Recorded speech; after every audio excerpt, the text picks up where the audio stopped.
Hey everyone, welcome back to The Explainer. We're jumping straight into something incredibly profound today. If you've ever felt completely overwhelmed by life's obstacles or, just wondered what unconditional love actually looks like in practice, you are absolutely in the right place.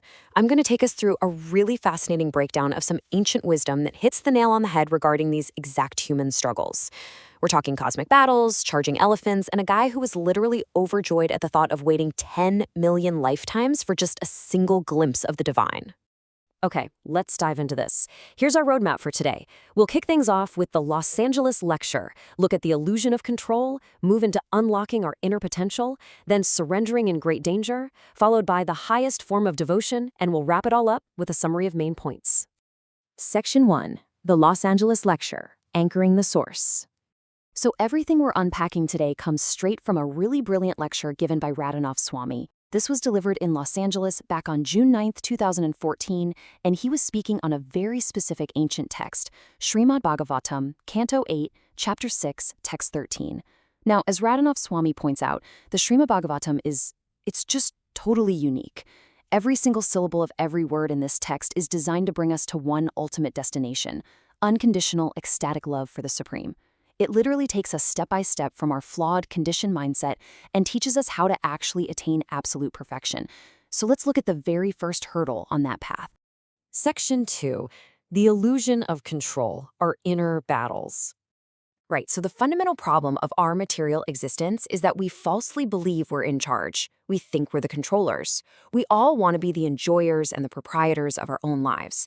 But as we'll see, that is just an illusion.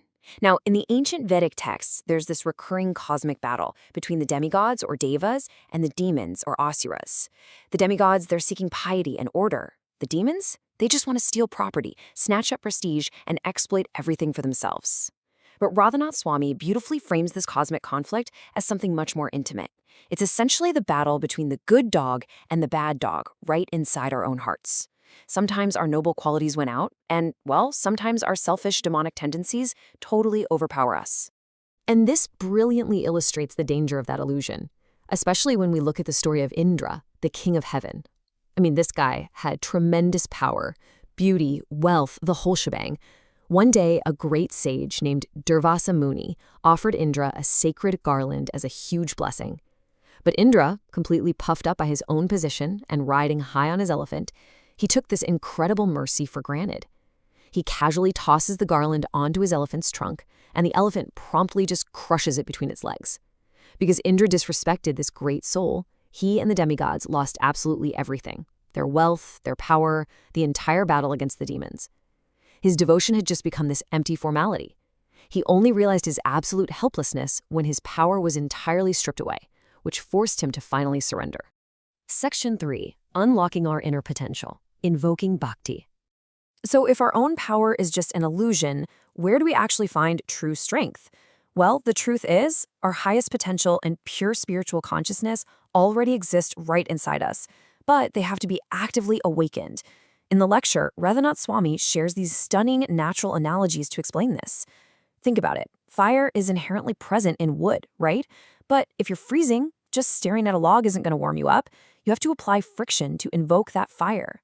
Or water, it's present deep underground, but knowing that theoretically won't quench your thirst. You've got to do the hard work of digging a well. And, I love this one, milk is within a cow, but it flows most purely and abundantly when that cow is given genuine motherly love and protection, not when it's just exploited. In the exact same way, our blissful eternal nature is already inside us, but just knowing it's there, that's not enough. We have to practice bhakti, active devotional service, to bring that dormant potential to the surface. It requires action, intention, and a whole lot of love. Section 4, surrendering in great danger, the elephant lesson. But what happens when we're genuinely trying to practice this devotion and life just throws massive life-threatening obstacles in our way? Radhanath Swami tells this incredibly intense story about wild male elephants in India that occasionally enter a state of just absolute violent insanity.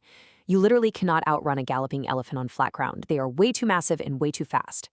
He recounts this real event where two spiritual students, brahmacharis, were suddenly chased by one of these massive, enraged elephants. They were literally seconds away from being crushed.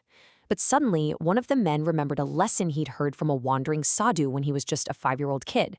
The sadhu told him, if you want to escape a charging elephant, there is only one way. You have to find a hill and run downhill. Why? Because elephants are so unbelievably heavy, running downhill forces them to move incredibly slowly, otherwise they'll just tumble head over heels. So these men jumped down a nearby hill, rolled and ran, and miraculously escaped with their lives.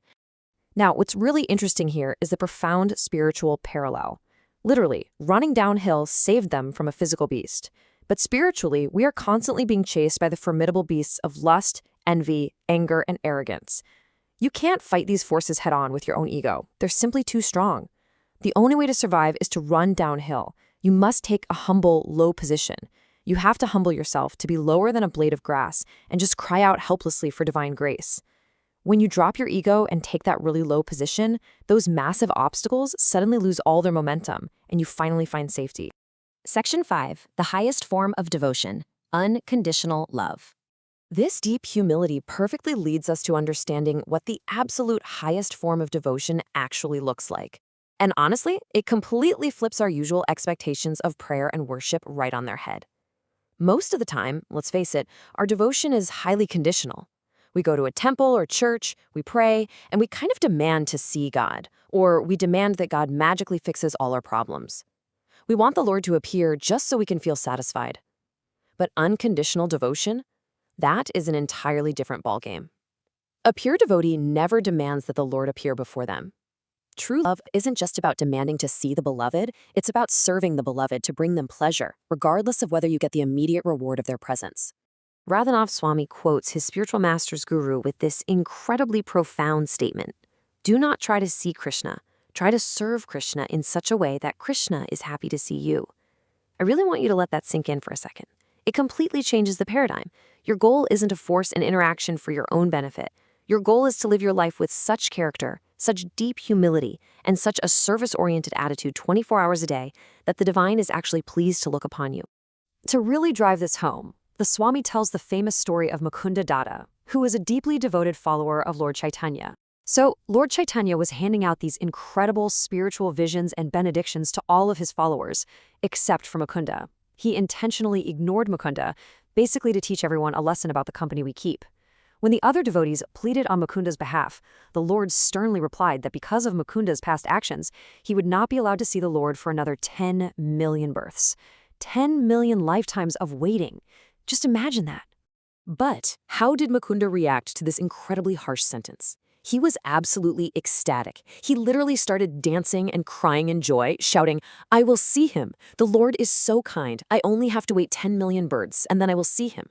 He didn't complain. He didn't demand immediate gratification. He just had this absolute joyful patience and unwavering faith. And because his reaction was so utterly selfless, so pure, and so humble, Lord Chaitanya's heart just completely melted. He immediately smiled, broke his own 10 million birth rule, and called Mukunda forward to grant him the divine vision right then and there.